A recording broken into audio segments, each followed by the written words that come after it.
This is a podcast about a character called the Orange Drake on Kelly. Whatever Paul would like to lead you to believe, it is a real character. Please let us know in the reviews how much you love the Orange Drake on Kelly. Thank you for listening.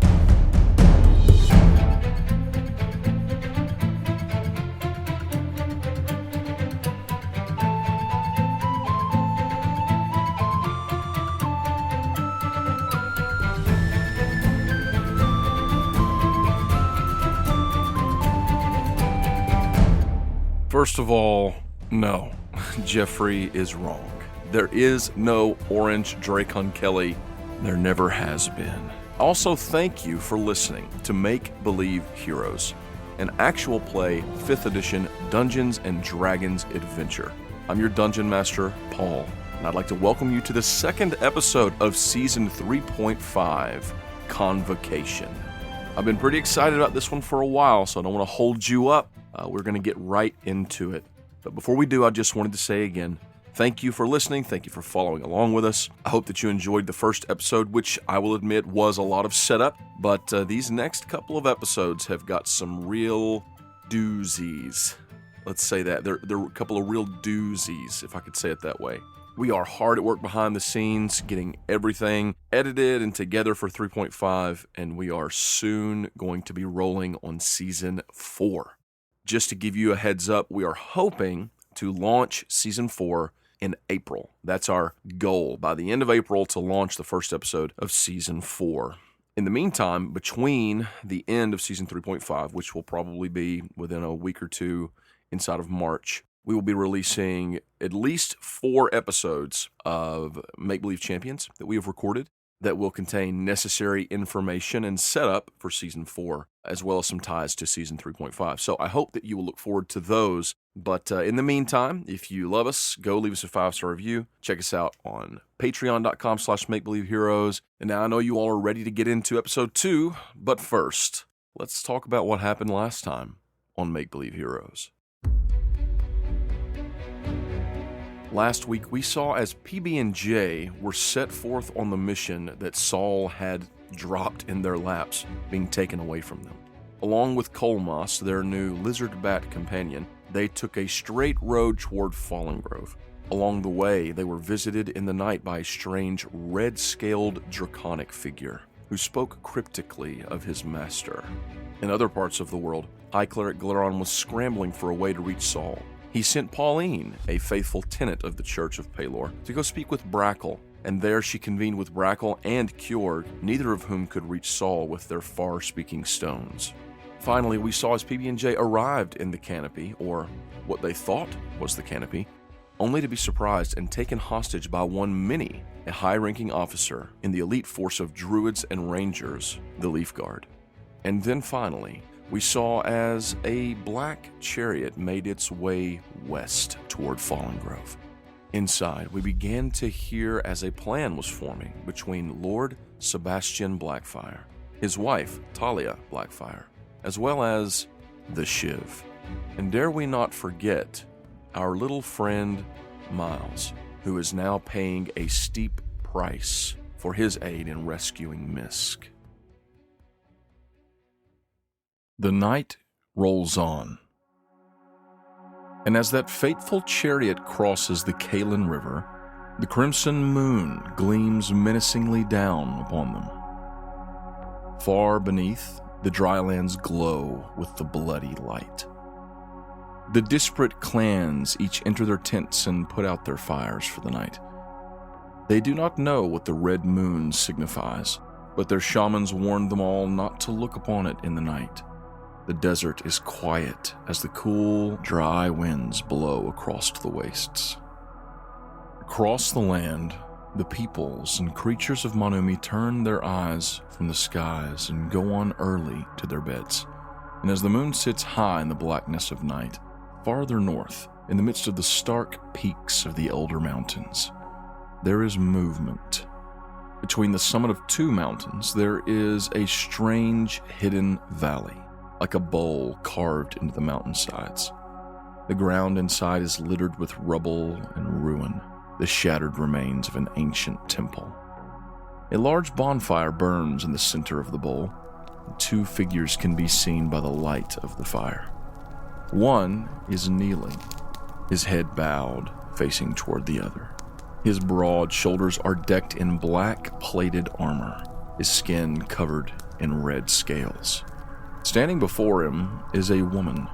She is tall, muscular, and broad-shouldered. She too is dressed in heavy armor, although hers is a dark brushed metal with thin red etching throughout, and her dark cherry red hair is pulled back in a ponytail. She's turned away from the kneeling draconic male, running her hand across an enormous pitted stone statue of a reptile. After a moment of silent reflection, she turns toward her servant. "They will be here soon, Baroth. It would seem that Dimburgus vassal has made his choice, but he may yet be of some use to us. For now, return home and await further instructions. I shall return to Barlin's Pass tonight, after the Convocation. I have called my brethren with the lunar sigil. They will undoubtedly arrive any moment." The draconic soldier stands to his feet and with a silent bow walks hurriedly into the surrounding darkness. The woman steps closer to the fire and leans down, picking up a dark helm, an obvious match for her armor. She places the helm on her head. Two prominent ridges run up from between her brows and back across the helm, protruding with two black horns from its back. The fire gives a glow to her crimson irises beneath the shadow of the helm. A moment later, there is a sound of wings in the night. And then others begin stepping out of the darkness. First, a medium woman with a plain face, dressed in white robes. Her dirty blonde hair is very long, with small braids mixed throughout. On her brow rests a thin bronze crown, which shines along with the bronze iris in her eyes. Beside her, without noticing the slightest movement, there is suddenly a very short figure. Her form is hidden beneath a dark gray cloak, but a small tuft of copper-colored hair can be seen sprigging out from under her hood. Then a tall man steps forward with his head held high. He is dressed in lavish robes of silver with royal blue threading. His bright white hair and radiant silver eyes glimmer in the light. Then one final figure steps up, leaning over to roll over a piece of broken stone, and takes a seat. He is dressed in simple traveling clothes with a bright countenance. His curly, brass-colored locks of hair bounce jovially around his face as he lets out a chuckle, looking around at his brothers and sisters. "Hail, brother, hail, sisters. Why, look at you. Why, no one told me this would be such a formal affair, or else I might have donned my own traditional wear as well." Leaning back against a broken wall of the ruin, he pulls a pipe out from his jacket, lights it with a snap of his fingers, and begins smoking. The silver-eyed gentleman chuckles softly. "I see you've not changed one bit, brother." Stepping over, he embraces his brother deeply. "It is good to see you, Messinkuma. You've been well?" "Oh, Hopenkel," cries the woman in white, rushing over to embrace her brothers as well.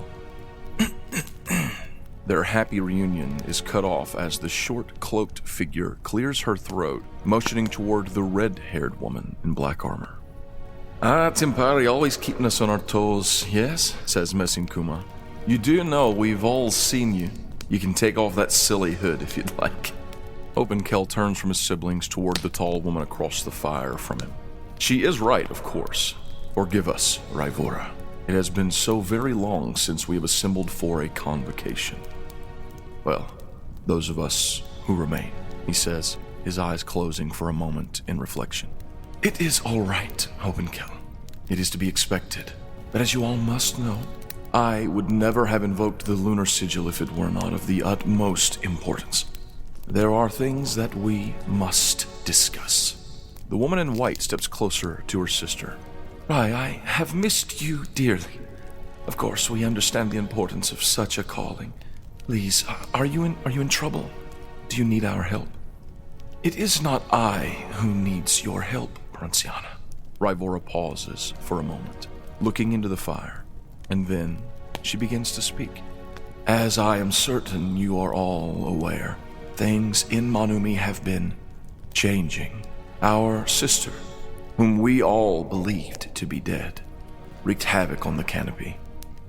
And now, she is dead. The first time that a Dracon Kelly has involved themselves in the matter of the world since the War of Light, and she hesitates. She chose to bow herself to the Crooked Father.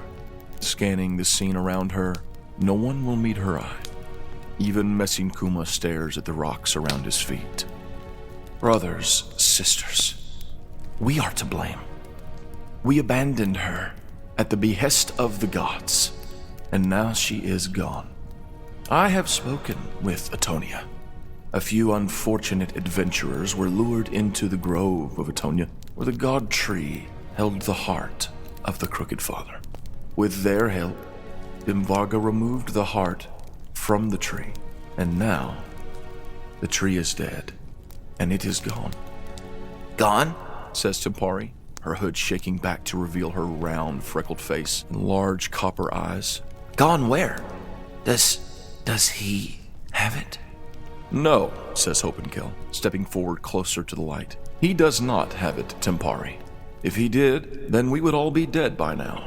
But if it is out there, as you say, Rivora, what exactly are you suggesting? I am not suggesting anything, Hopenkill.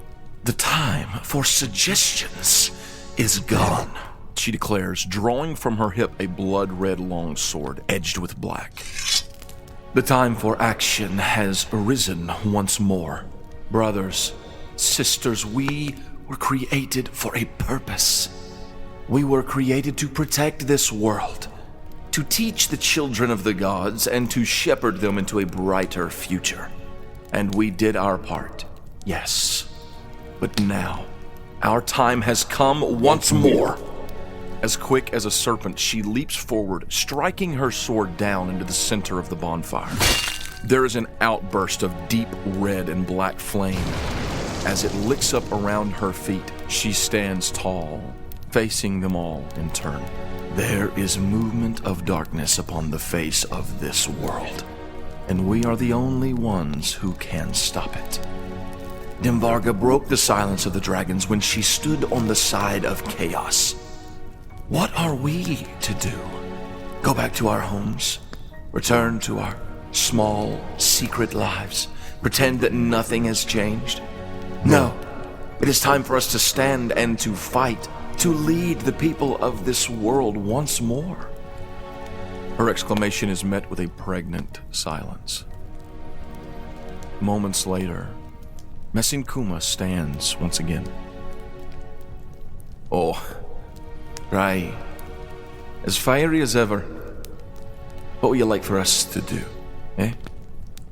We can't lead the people of Manumi. They don't need us. Gods, they don't want us. They have their own kings, their druids, their governors.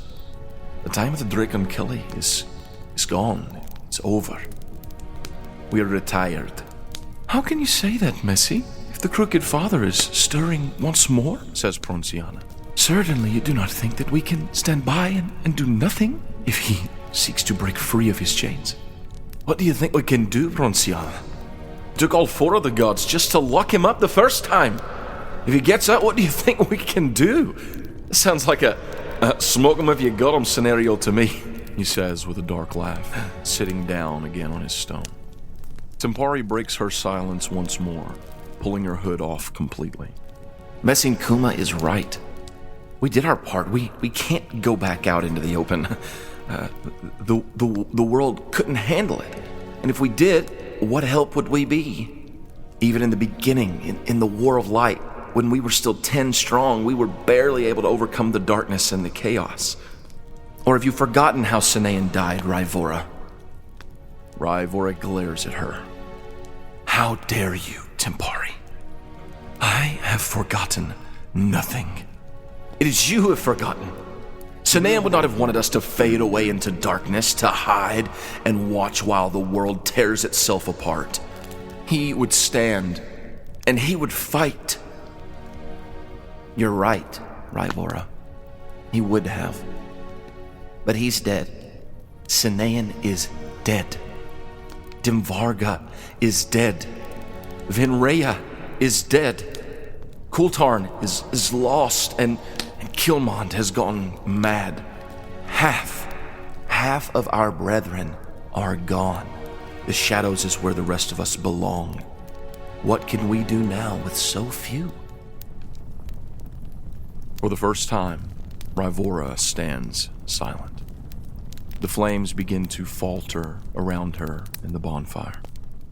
The silence extends, growing, swelling like some great darkness waiting to envelop them all. Then, the sound of a wing in the night. Well, you were right on 4 accounts anyhow, Timpari. Stepping into the light comes a woman no taller than a halfling. She has brown hair with white streaking through it and is dressed in an opulent kimono, black with emerald dragons sewn into it. They all stare at her for a moment in stunned silence. Well, don't just sit there ogling. I know I'm beautiful, but you'll make a dragon blush. With a shout, Messenkuma leaps up, running over toward her. Ah! Vinraya! Bless the gods, how can this be? He embraces his short sister, spinning her around in a hug. The others look on in shock and with trepidation. Hopenkel steps toward her. Vinraya, is that really you? Why, yes, dear brother. Who else would I be? But your body, it still remains on the island. I have seen it myself. How is that possible? Vinraya looks up at him with a sly grin. Oh, my brother, you know a lady never reveals her secrets. Suffice it to say that I have always had a way with misdirection, and that has not changed, even in my old age, she says with a wink. Carefully, Rivora steps toward her as well. Hello, my sister. As joyous as we are to see you, I would ask why you allowed us all to believe you had died for such a long time. But for now, I am willing to table that discussion for a later date. Tell me, how much have you heard? Do you intend to join me to push back against the machinations of the chained god? She smiles up at her tall, red-haired sister. Yes, Rivora, I do intend to, as you said it, push back. She reaches into her kimono and pulls forth a small vial of black liquid. I purchased this off of a very interesting half-elf some time ago, just before our crazed sister tried to murder every soul in the Canopy. If I am not wrong, I believe this is a part of Dimvarga, if but a small piece, although I don't know how. It would seem that whatever pact she made with the Crooked Father granted her powers unlike anything we 6 could ever imagine. Her dark eyes focus on the black, inky substance in the vial as it dances in the firelight glinting off of the glass. Perhaps we could use this in some way. I am inclined to believe that we might even be able to weaponize it against this chaotic evil that awaits. Rivora stands tall, her chin high as she faces her siblings once again. And now we are 6, Timpari. What say you? Do you still think we should remain silent, Messenkuma? And what do you say, Pronciana? Hopenkel? This is the time for action. We must choose our paths tonight. With a sigh, Messenkuma lowers his head, running his fingers through his beard. It's been a real treat to see you all again, but I can't do this again.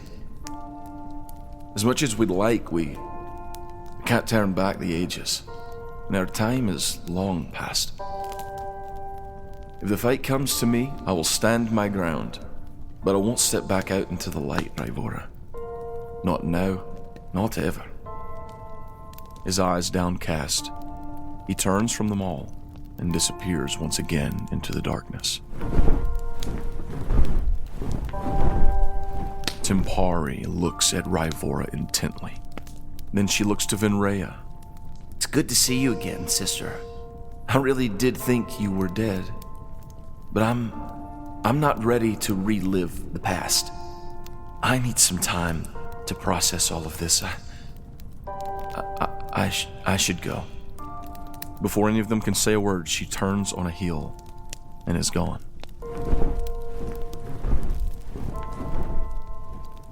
Hobenkel sighs deeply as well. You can't blame them, Ryvora. Not really. We are very different, aren't we? There is no one on this world quite like us, and our place has been very difficult to find these last few millennia. But as for my part, I am with you, sister. I've been doing my own small part to aid those working against the wickedness and chaos of this world, and I am ready to do more. Hear, hear, says Pronciana. I will do what I can to help as well, as great or small as that may be. Ryvora looks at them all for a moment, and then lowers her head in salute. Thank you. Thank you all. I believe that we can make a difference. If we can help, even in some small way, to prevent the return of the crooked father, then we have no choice but to do so. Venraya steps forward, embracing her sister around the waist. There's that Ryvora I know and love, so uncomfortable with sentiment. Now tell me, valiant leader, what do you plan to do? Ryvora steps over to the bonfire again, retrieving her sword. Tempari was right about one thing. We are going to need some help. So first things first, let's pay our favorite little goddess a visit.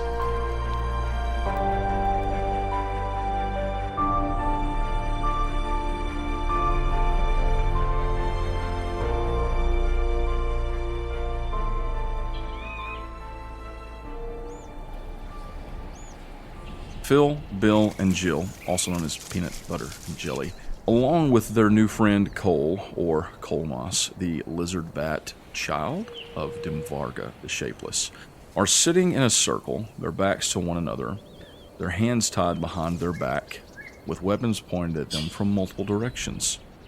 Meanwhile, off to one side stand two figures. One is a very, very short gnome, and I say very short because even by gnomish standards, she is short, as well as a dwarf figure. A dwarven woman with red hair that is pulled up tight but hanging down in a sort of ponytail behind her head, but around the sides and back of her head is shaved off. And they are having a heated conversation. The dwarf, her arms crossed before her, facing the gnome, says very plainly, "It's simple. We can't take this We can't take this beast up to the Corrine." We can't leave him here. Our orders are to protect the Canopy. Right. From the likes of him. Yes, but we can handle him. Look at that thing. You can't tell me that he's not in some way connected to that beast. He probably is. It was a Dracon Kelly, wasn't it? You're correct. We have to say we kill it. Just kill it right here. Listen, it's simple. We need to take him to Nephiel. You want to take this thing inside the Canopy? We are more than capable of taking him in there without any problems. We are the Leaf Guard. Just march him right up to the Corrine? Yes, you tie his hands. How do you know that's not... Have you ever seen anything like that before? No, but Nephiel will not be pleased if we leave him here. I'm not suggesting we leave him here. Dead. Okay, all right. You got me. You think we should take him up there? Fine. We'll tie him up. We'll take him up there. What about his cohorts? These halflings and the dwarf. They say they've got some important mission, and this thing is helping. Do you believe them? Why don't you roll me an insight check? I got a 14. Okay, so with a 14, you don't sense any malice or evil or wickedness coming from any of them. You do pick up on a sense of urgency, and you don't necessarily have any reason to trust them, but they haven't given you any reason not to trust them. Okay? Look, I know we're both in charge here. Everyone knows we're both in charge. We've talked about it. We Sure. remind them daily. It doesn't. This It is really irrelevant. means a lot that we're in charge. It means a lot to you, but anyways, all right. when they walked up, the girl looked at me and tried to come over there and pet me. I'm pretty sure, and I was full fox. So I don't think they're here to hurt us. Fine, we'll take them, but we're not taking that lizard beast into the Corrine. Yes, we are. No, we're not. No, we're not. We'll put him in the holds. All right? Deal. I'm just going to shake her hand. She doesn't shake your hand. She just turns around. You know that's not very professional. She turns around. She shakes your hand. Can we get on with it now, please? Yes. Would that be all right with you? Yes, it is. All right. She turns and, speaking in a different language than the three of you speak, she instructs the others. You see the other figures dressed in the leaf guard armor. They step forward, cutting the bonds from the three of you, PB&J. She steps forward.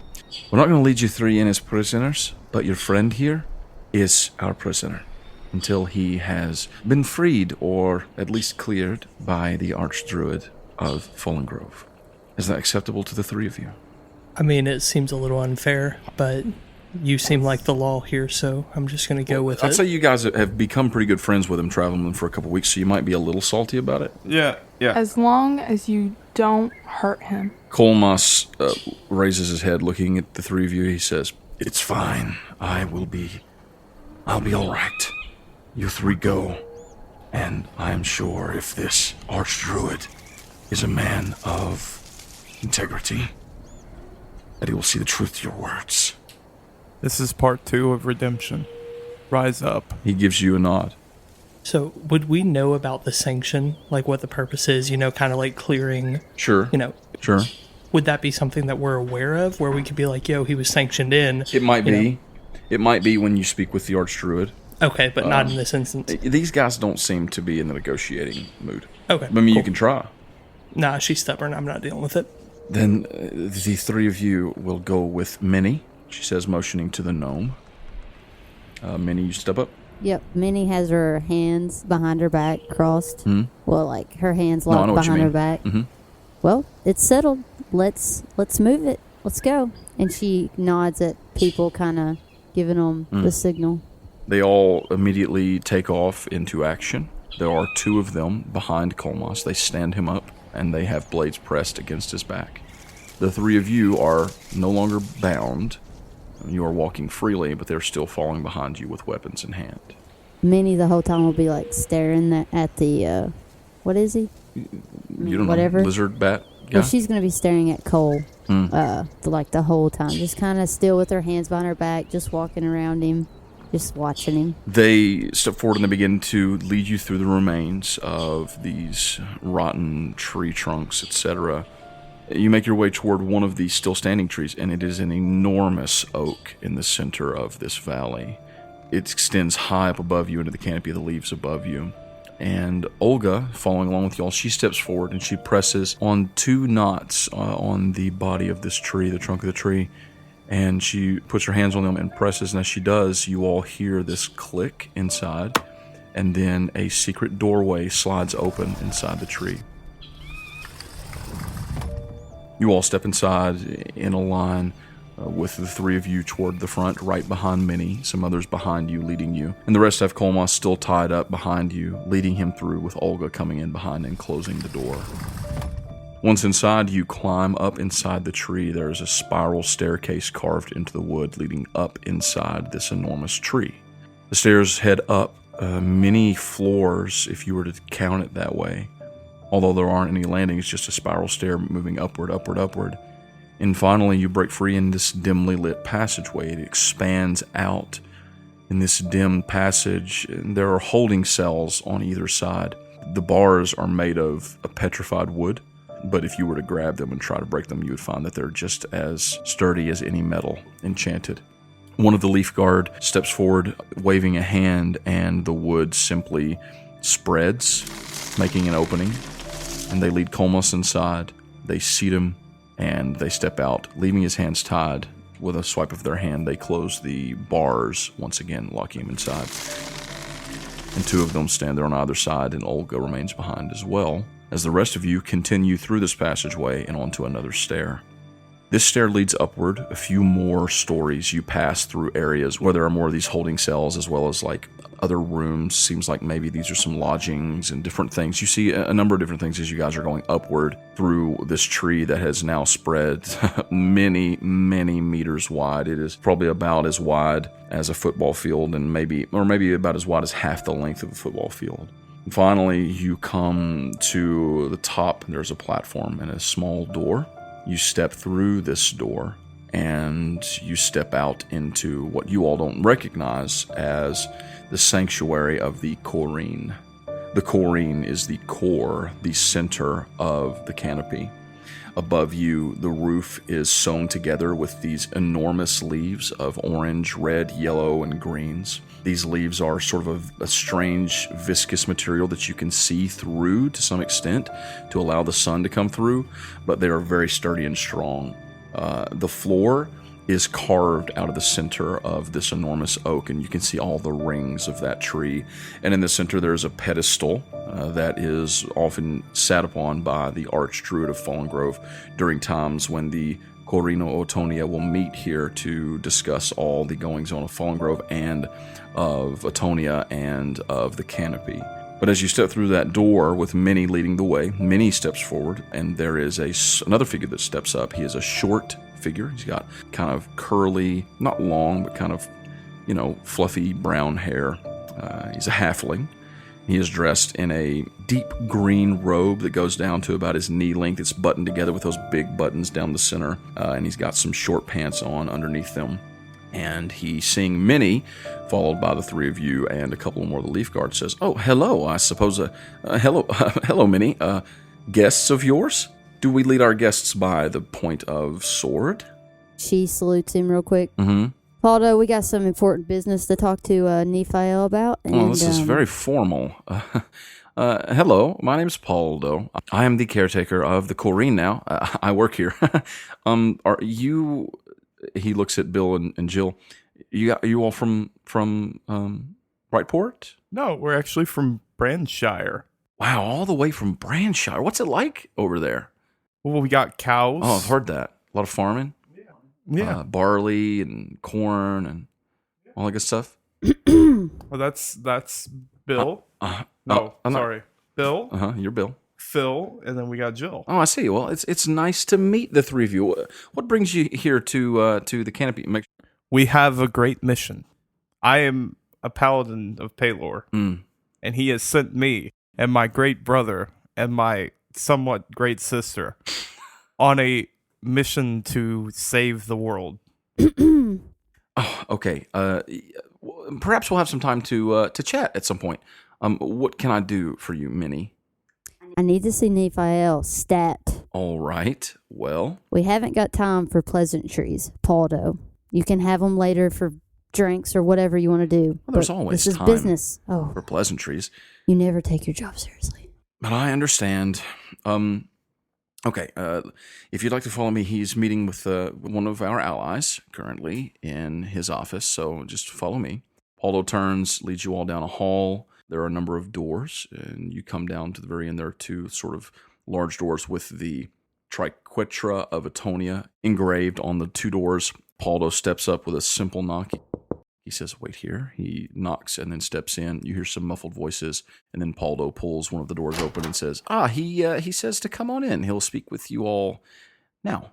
As you all step into the room, you all see this beautiful rustic room. There is a large desk that seems to be carved out of one solid piece of oak. And on the other side of it, there is a man. He is sitting there. He has his hair tied back, like a tight bun sort of coming back on the top of his head, back here like a man bun.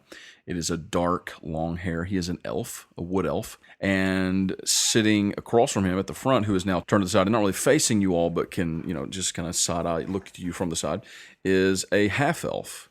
He has short, dark hair. He's dressed in a purple robe with eyes all over it. And as you all step into the room, seeing the two of them there sitting, Paldo says, "Well, I'll leave you to it." And he quickly steps out the door. Nephiel leans back, looking up. He says, "Minnie, welcome. Tell me, what is it that I can do for you today?" Sir, yes, sir. She salutes him. It's at ease, Minnie. Tell me, who are our esteemed guests? I don't remember their names. Introduce yourselves, please. I'm Bill. I'm Jill. Hi, I'm Peanut. And I'm Jalil. Jalil. I like your eyes. This is Jim Alil. We are discussing some important business, but from the sound of things, Paldo says that this is a matter of some urgency. Is that right, Minnie? Yes, this is a big deal. And what's going on? Give me the quick rundown.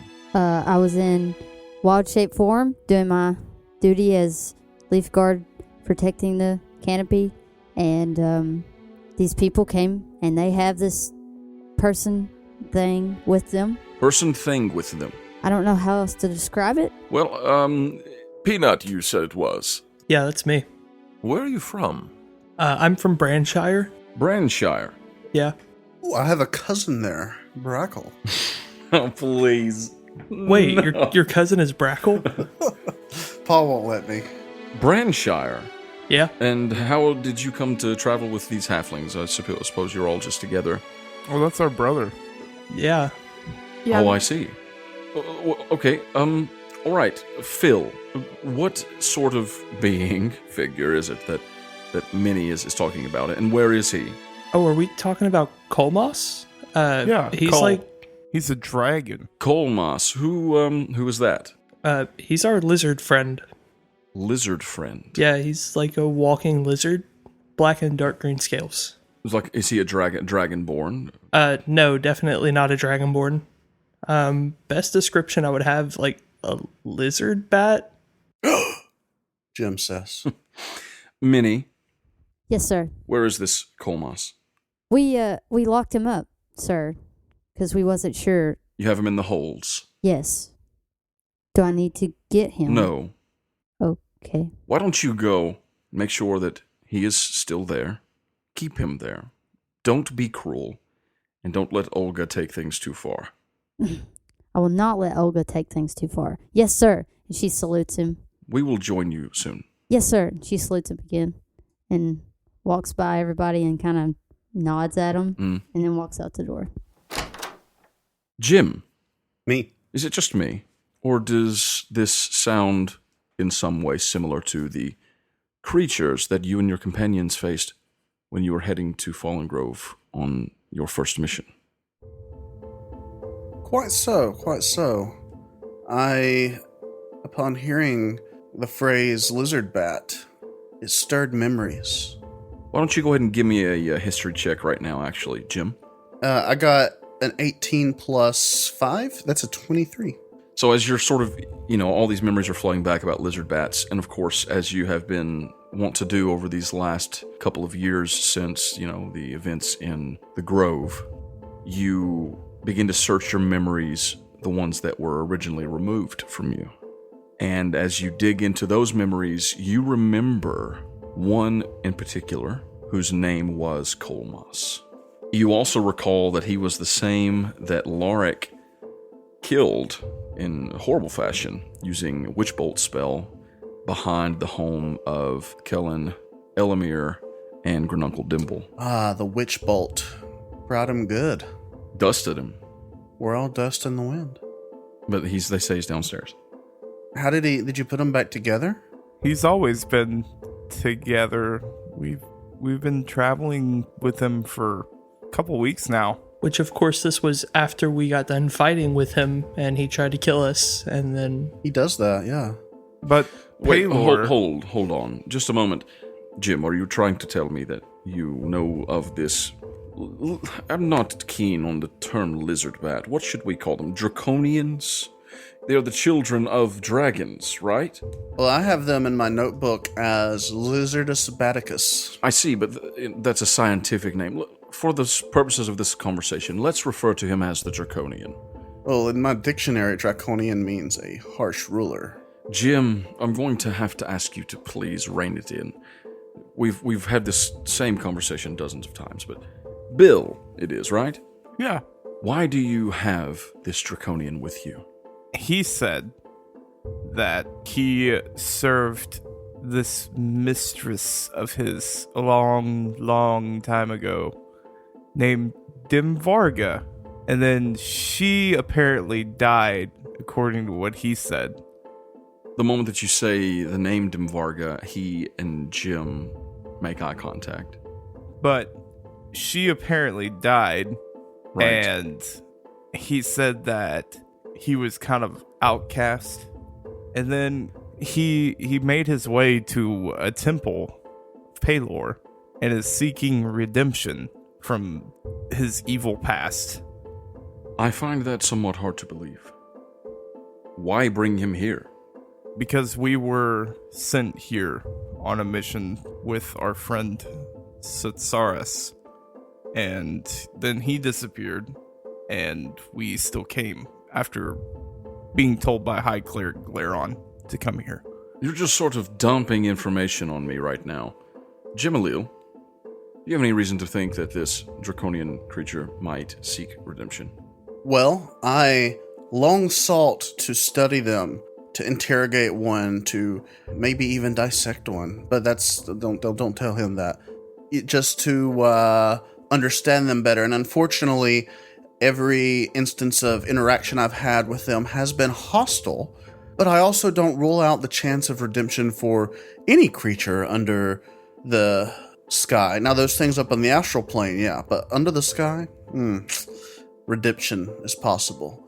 And I can't say whether it's genuine or not, but it is remarkable at the very least that he was dust and now he's together again. Remarkable indeed. We are to assume that the Dracon Kelly, Dimvarga, before she was killed, must have somehow returned him to life. He was a creation of hers, right? That was my understanding. Was he created from nothing, or was he a creature perverted and broken by her magics? I do not know. So this is why you've come. You've come to seek redemption for your draconian friend. No. No. And your name is? My name's Jill. Jill. Why have you come, Jill? We were already on a mission with a friend of ours that has disappeared. This Satsaris that your Yes. brother has mentioned. The Satsaris. And right before he disappeared, we met Kolmas. And see. he was low. He was really low.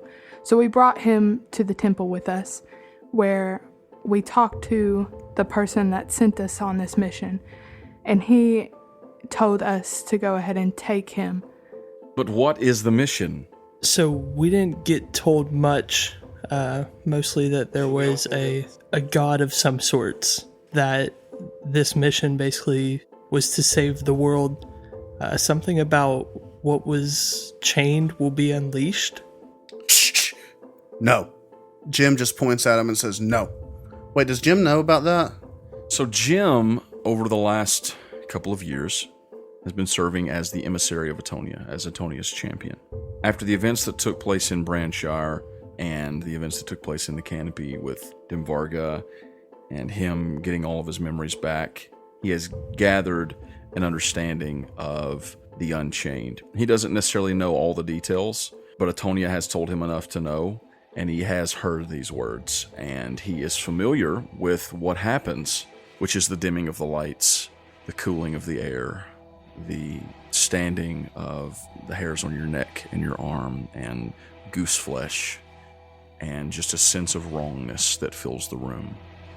And Nephiel stands to his feet. What is this? This is the greatest threat our world has ever seen. This is the reason Dimvarga came here and attacked the Canopy. This is her mission, to get revenge on the gods by destroying our world. Pelor sent us on this quest to find these Unchained because he believes that they are currently trying to make their way here to release the Crooked Father, as they tried in Branshire, to the point where they almost attempted to kill Pelor. And they might be trying to do the same thing to Atonia. He holds up his hands. That's all I know. That's it? You think they're here in Fallen Grove? Fallen Grove is enormous. Well, I mean, this is the center of Fallen Grove, right? They could already be here. They could have already accomplished whatever goal you're trying to accomplish.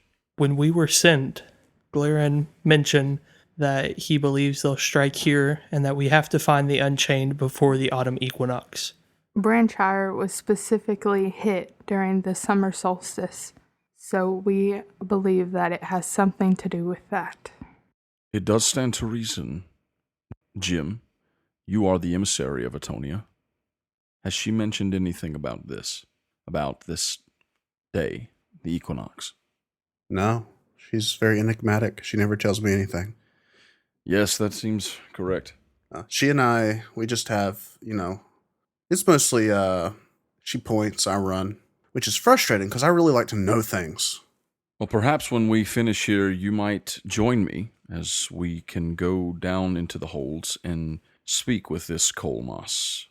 Have a good look. Jim's already halfway down. So the three of you have come here to fulfill a mission given to you by the cleric of Pelor and Branshire, High Cleric Glaron. I don't know him personally, but I know of him. He's a good man from all accounts.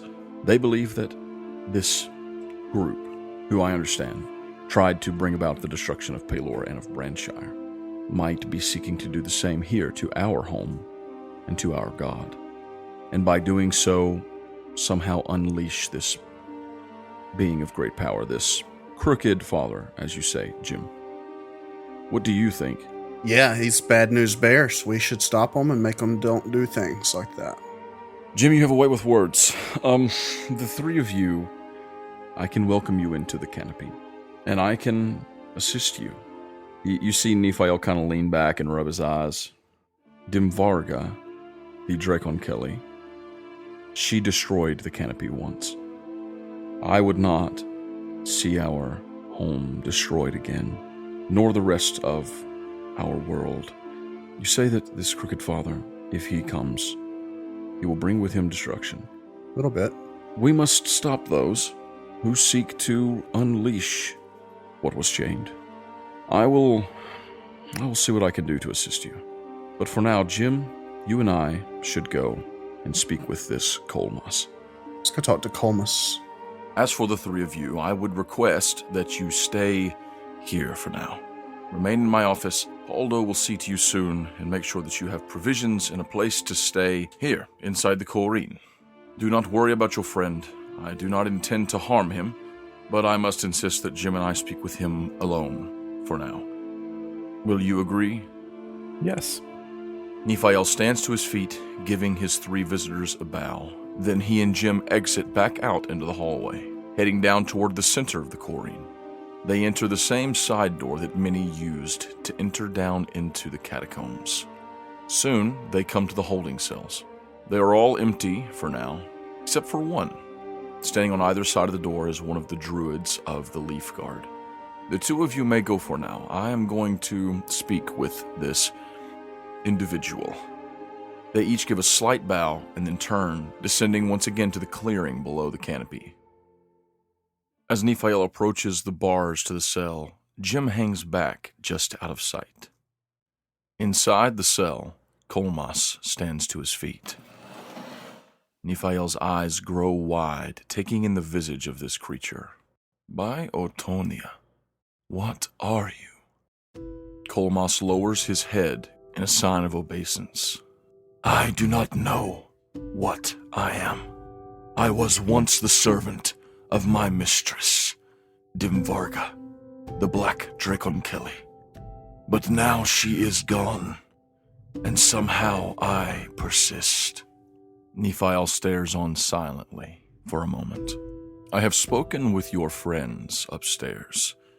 They seem to believe that you are searching for redemption. Tell me, Kolmas, for what do you need redemption? Kolmas shifts his feet nervously, but then looks up at the sound of someone new approaching. His eyes fall on a familiar figure, one Jimlil Karth. Kolmas stumbles back against the petrified wooden wall behind him. It cannot be. Jimalil, you live? Yes, but even more, you live? I saw you get witch bolted into oblivion. Yes, I live. I don't know why. Our mistress, Dimvarga, she brought me back after I was destroyed by the elf. She has that kind of power? She did, but she is gone. That's true. But if she can bring others back, could she bring back herself? She gave me life. She created me, just as she created the others like me, the simpler ones. She's your mom? My mother? No. She was my god, my queen. Huh. Nephiel steps back, just watching the scene unfold, looking very concernedly between the two of you. It is Kolmas, right?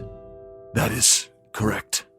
Although my new friends, Peanut Butter and Jelly, they call me Cole.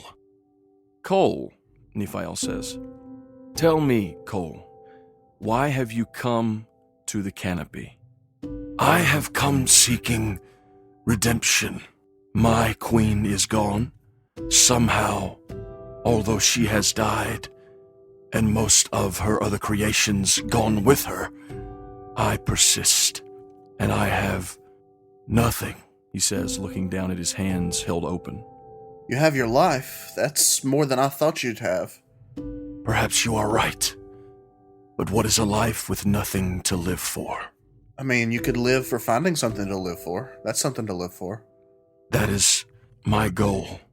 I have done many terrible things in the name of my queen.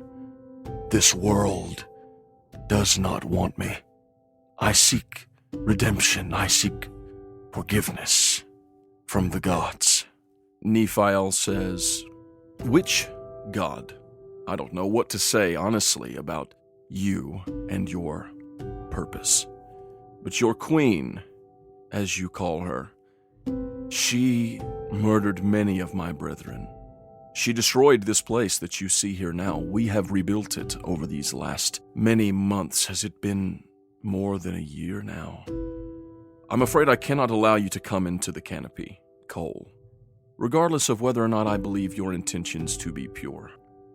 Jim, you have a connection with the gods, do you not? Yeah, I'm a champion or something. Kolmas lifts his head. A champion of the gods? Just one.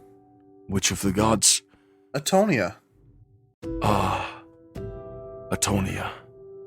She was the god which my mistress hated most. Yeah, I picked up on that.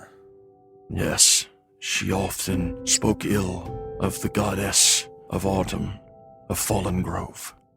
A trickster god, she called her. You see Nephiel kind of stand up straight a little bit at that. I mean no offense. Those were her words, not mine. Jimalil, if you would, he says, lowering his head again in respect. If you would take me to Atonia, if she would forgive me, if she would offer redemption, then surely I could have purpose. Sure. I mean, I'm on my way there. Just, no shenanigans. Shenanigans? Like destroying the canopy or killing the gods or nothing like that. Just no backstabbing. It's not that I don't trust you, but I have to use an abundance of caution, you see. I was tricked in the past, and I'm still working through trust issues. I understand, Jimalil. I will swear to you and to Atonia that I will come peacefully, and I seek no harm for myself or others. That's enough for me. He bows his head to the floor. Jim, I trust your judgment. After all, you were chosen by Atonia. But how do you think that she will be all right with you bringing this creature to her? Well, I don't really know, and that's part of why I want to bring them to her, so I can learn more of her nature. I have gotten an interest in theology, you see, and mainly from having a subject I can study so closely. And also, I just want to say, I'm glad you trust my judgment, because I don't trust my judgment, but I trust your judgment, and so now I trust my judgment. Nephiel looks stunned for a moment. Yes, well, all right. If you believe that it will be all right, and I'm certain that you can keep an eye on him, then I suppose that is good enough for me. When do you think you'll be departing? In a few days, and yes, and Jim swirls. I'll keep a whole robe of eyes on him. Do you feel dizzy, or have you gotten used to it at this point? He's gotten used to it. He's practiced. Okay. I see. Well, we will keep you here, Kolmas, if you will concede. I cannot allow you into the Canopy. Even if I wanted to, I'm afraid that your life would be in danger if I were to allow you to just walk the streets. You might imagine that someone with your draconic nature, someone like I've never seen before in a place that was recently destroyed by a dragon, might cause a stir. So if you're willing to stay here, we will bring you a comfortable bed, and we will bring you meals, the same meals that we eat, and we can provide you with books if you'd like, or I'm sure that your friends will come visit, but in just a few days, you say, Jim? Just a few days. Jim will come for you in a few days, and you are free to go. You're free to go now if you'd like, but if you'd rather stay here, I can promise you comfortable provisions, but I'm afraid you can't enter into the Canopy. Kolmas sits back on his feet. I accept, and I am very grateful for your hospitality. Jimalil, I will await your arrival anxiously, and hopefully Atonia will have mercy. Yes, hopefully so. I think, I don't want to get your hopes up, but I think it's certainly within the realm of possibility. Nephiel turns to you, Jim, and the two of you head back up the stairs, leaving Kolmas behind you. Now, alone once again, Kolmas settles down onto a small cushion in the back of the cell. He is quiet for a few moments. Then, lowering his head and closing his eyes as tears drip down onto the floor beneath him. For the first time in his short life, he begins to pray. If the gods can hear me, I am sorry. For myself, for my mistress, and I seek only forgiveness.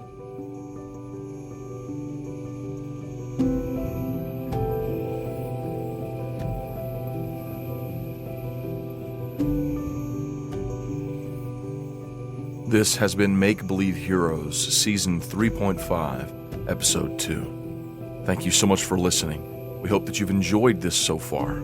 If you have, then please leave us a 5-star review on iTunes, or go to our Patreon account at patreon.com/makebelieveheroes to check out all the cool rewards we have on offer right now.